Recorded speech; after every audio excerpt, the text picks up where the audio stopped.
Hi everybody, it's Laura. Thank you so much for joining me on my channel. Today I have a layout that I made using the December 2024 Shimmerz Paints Color Kitz Collection.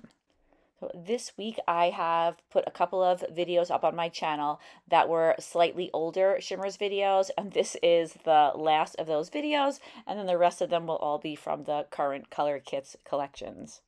The December kit was Christmas themed, and the colors in it, I think, are just absolutely gorgeous. I love traditional Christmas colors, but I also really like when there's pink added into a Christmas palette. So this collection had lots of shades of pink, and I really enjoyed that. So I wanted to use pink on the background. My thought was to have some pattern paper on the left and then have my photo in the center with some mixed media off to the right. And the color that I started off with is called Berry Hot, and that's a Creameez. And those now come in little pans, which are so easy to store. I really love them. And I'm using my favorite, the packaging technique, so that I could layer some color behind where my photo is going to go. And I also added a number of splatters in that same area on the right hand side of my layout.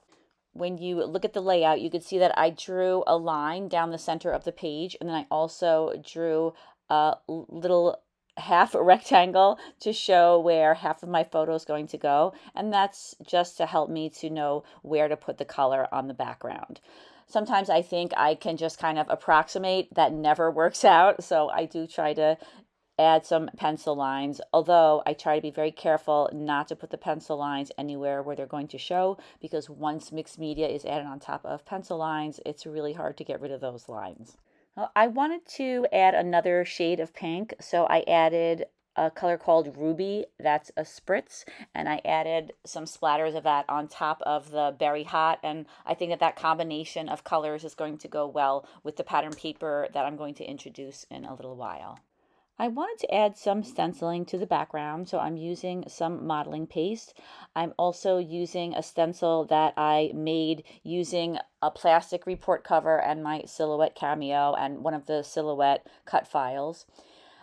I went through a stage, it probably lasted about, I don't know, a month or two, where I was putting a lot of flourishes or swirls on my backgrounds using stencils. So this is right in there with that trend. So I have a few different stencils that are swirls, and several of them I cut out myself, and then others I have from different manufacturers. I just think that it's a great pattern to put on so many different layouts.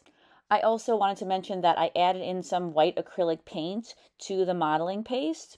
That was before I decided I was going to use white embossing powder over the top. That white paint is to help the modeling paste to look whiter, because some of the modeling paste that I've used look a little gray. So it all depends on the modeling paste that you use, whether or not you might want to add some white paint to it.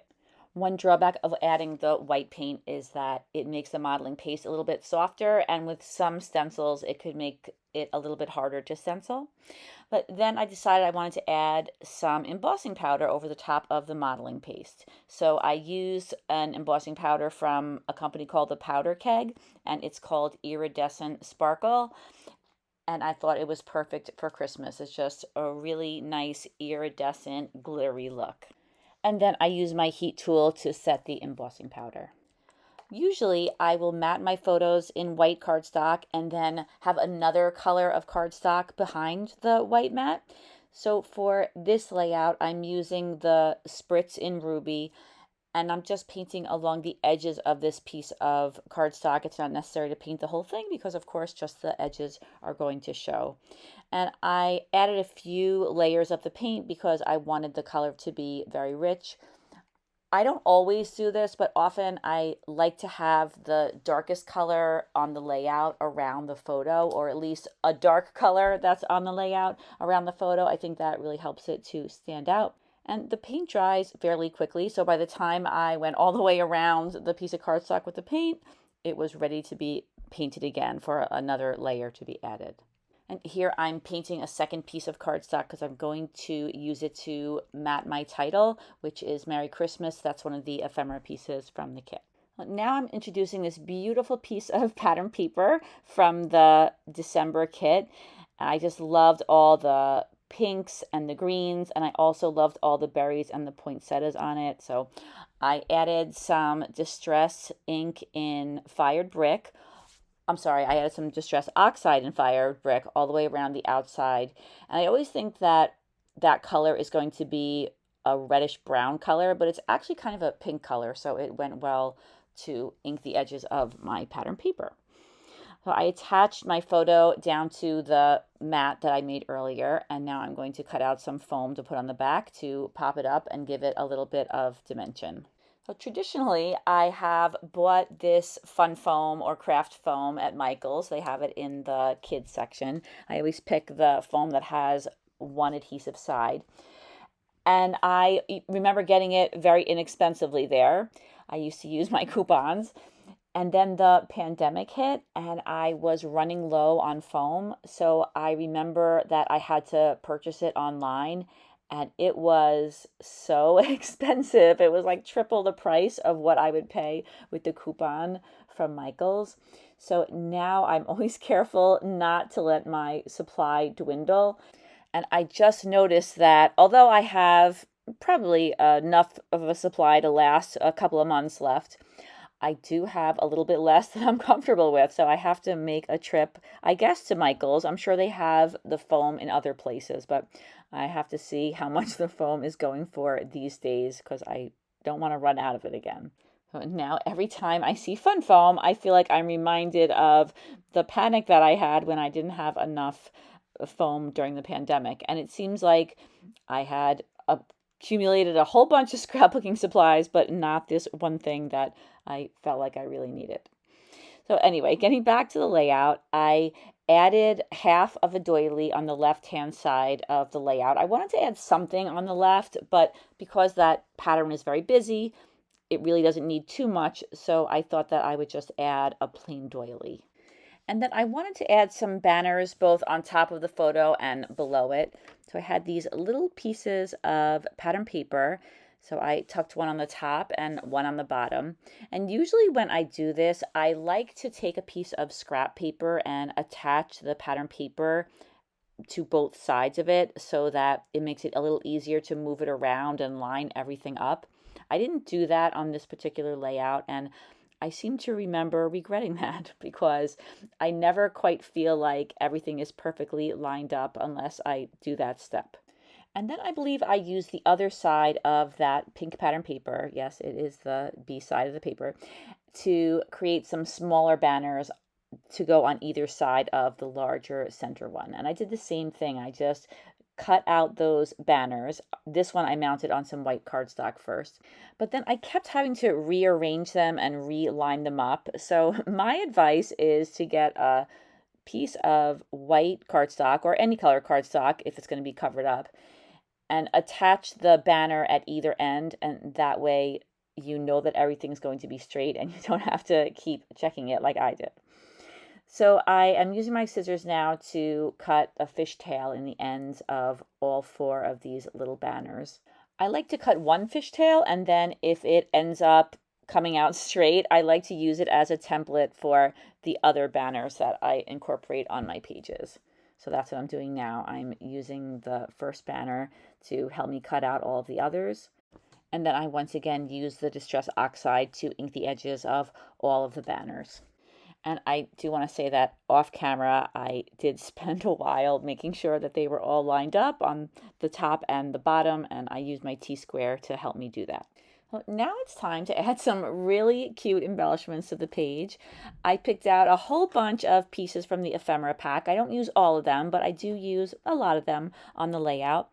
And now when I'm thinking back to the December kit, I am looking at these ephemera pieces and I'm remembering how this kit sold out so quickly. I think it was sold out long before I posted my layouts for the month. It was just so popular. And I think you could see why. It's very beautiful. There are some really cute images and the colors and the patterns were just really fun to work with. And I think that a lot of people saw it and grabbed it while they could.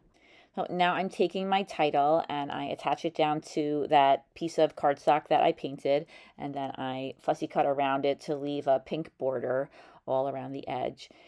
That really helps the title to stand out, I think. So at first I was going to put a number of ornaments in the upper right-hand corner along with the title. I don't end up doing that. I move things around quite a bit.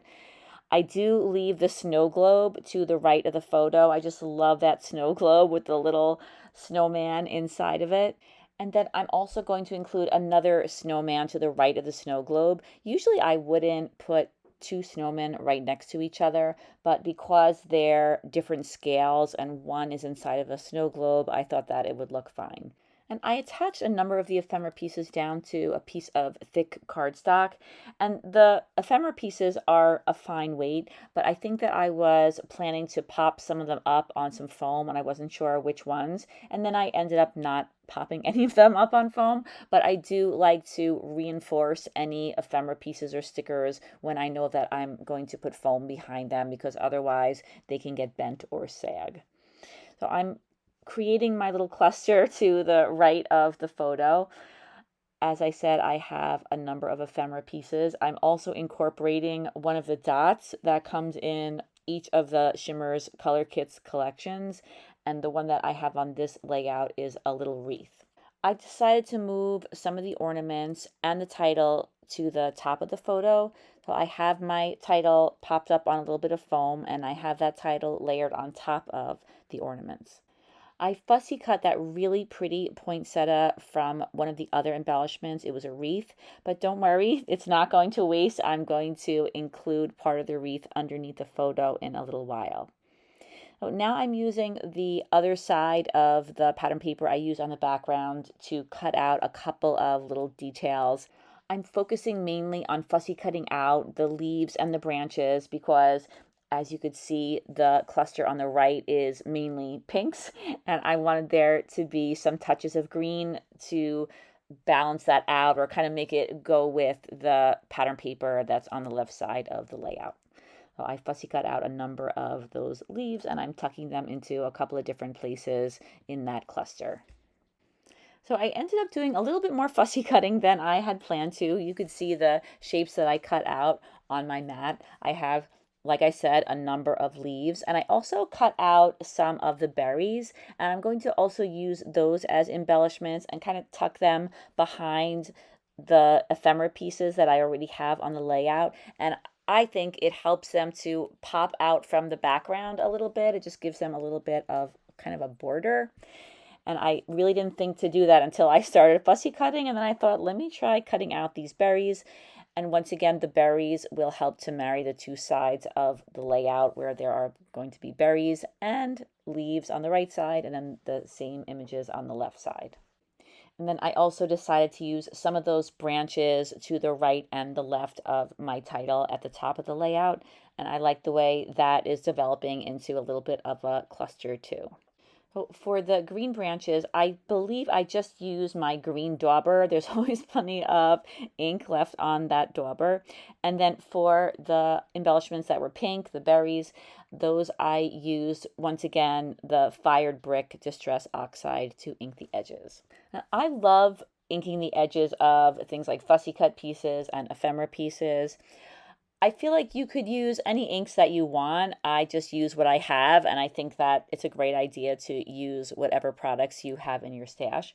But I just love the way inking the edges of elements on the page gives them a finished look. I feel like years ago, scrapbookers used to ink the edges of everything, and I'm not sure that everybody's still doing that, but I really just continue to do it because I like the way that it adds something to the layout. One of the things that I love to add to most of my layouts is photo corners. I use an EK Success punch, and for this layout I punched out some portions of that same piece of pattern paper I've been fussy cutting things out from. I found that the photo corners that I punched out were green, but I wanted them to be a little bit darker green. So I used a Distress Oxide. This time I used the color Pine Needles, and I added some ink, not just to the edges, but also a little bit to the surface, and that made them the color green that I was looking for. I tucked a few more branches and leaves into the embellishment cluster on the right, and then I started adding some pearls to the banners. So for the center larger banner, I use a slightly larger pearl, and then I use slightly smaller ones on the smaller banners. And for the photo corners, which I always like to add some little embellishment to, I used some red pearls. And I like to buy all different types of pearls. I like to have all different shades and different colors because you never know what color you're going to need and what color you're going to have to match your pearls to. So I have a whole bunch of different brands and different colors and different sizes. And I try to buy them when I see them on sale or on clearance, and that way I have a lot to choose from. I added even more leaves to the cluster on the right. It seems like I kept doing that. And then I decided to include these two pink snowflakes. So they were so pretty. These were both from the ephemera pack. And I was thinking that if I added a whole bunch of very tiny pearls to them, that would give them a nice finished look. So I'm adding some small pearls and then some really, really small pearls. And I put the smaller pearls around the outside and the slightly larger pearls around the inside of the snowflakes. And then I added just a couple of those pearls to the tops of the ornaments on top of the title. And then as a final touch, I added a couple more of those berries to the cluster on the right. I added some to the right-hand side of the cluster, and then I also added a few at the top, and I think that kind of rounds out that embellishment cluster. And that was the last touch, and here are some close-ups. Don't forget, when you place an order with Shimmerz Paints, if you use my name in the comments, you'll receive a free gift with your order. So the December 2024 kit sold out not long after it was available, but there are lots of other Color Kitz collections that are available on the website, and the link to the website is in the description box. Thank you so much for watching this video. I really appreciate you taking the time to do that, and I just want to say thank you for all of your wonderful comments. I really love reading them. I hope you have a fantastic day, and I'll see you again soon. Take care, everybody. Bye-bye.